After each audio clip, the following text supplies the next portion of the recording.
Hey, what is up, guys? I have another knife I got in yesterday that I would like to speak at you about. This is the Cold Steel Kudu. Now, I had no idea this knife existed until I was watching a video by Cutlery Lover.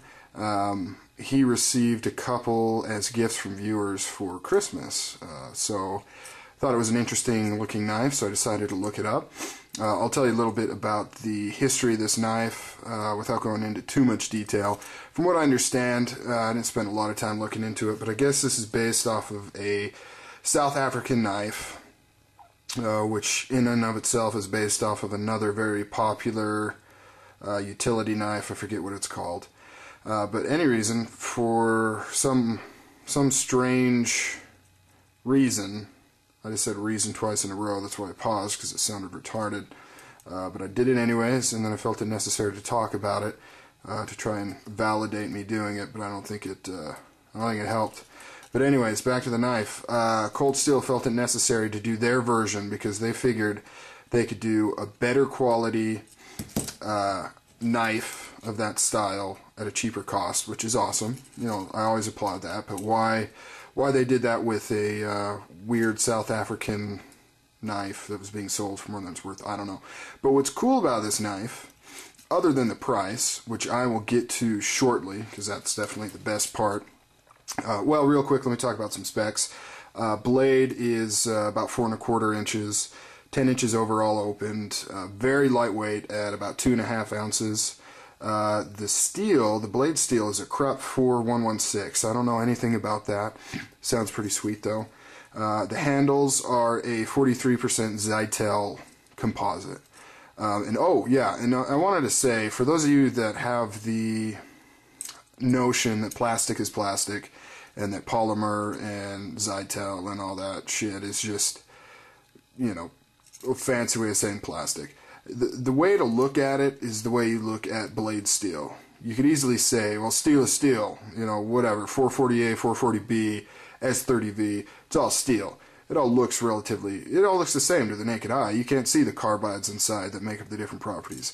Same with plastic. They're different. You know, Zytel, FRN, G10 is higher quality polymer or glass infused plastic. It's a lot tougher, stronger, lasts a lot longer, weathers better, things like that. So on the knife itself, we have some nice little decorations. I don't know, I guess that's the Kudu horn. I would guess the Kudu some sort of antelope type creature. Let me go ahead and open this up for you.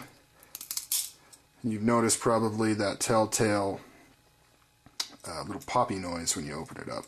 But man, this thing is super light.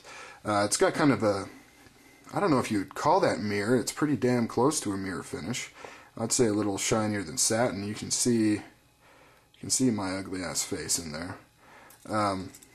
It's got, of course, the Cold Steel logo. It's made in China, hence the price.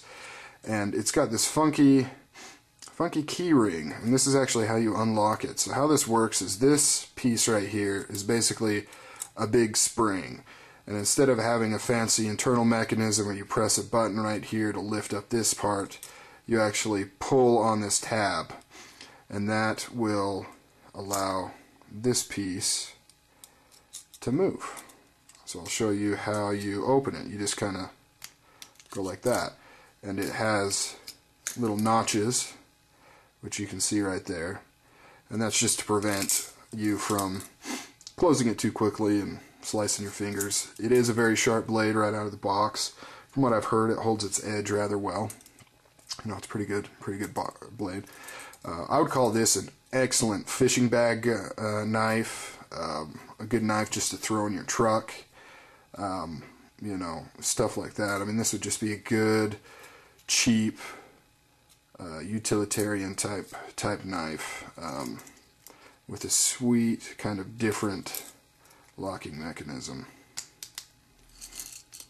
And like I said at the beginning of the video, the best part is the price point. I got this shipped to my house for less than $10. That's right, $10. the lockup is, you wouldn't guess it looking at this, but it's surprisingly strong. I mean, you do get a little wiggle, but that's not because it's tight. That's just because, you know, you don't have steel liners, hence why it's so light. But as far as tolerances go, it's super tight. Nothing forward and back, and I'm guessing that this lock, although primitive and simple, is actually extremely strong. I mean, in order for this to fail, you would have to either bust out these rivets here or actually bend some of the steel enough to actually get this. I don't see that happening though. Could you imagine if a higher quality, more expensive knife used this lockup system? I think this is something that, you know, those companies that are trying to make folders as strong as fixed blades, I think they should look into using something like this, like Strider or something. I think that would be an excellent thing to kind of expand on with newer technology and better materials. That seems like it's a great idea for locking. But anyways, so that is the Cold Steel Kudu. Very cheap, pretty cool. You know, I don't have anything else that locks like that. So definitely glad I picked it up. I'd recommend that you do too.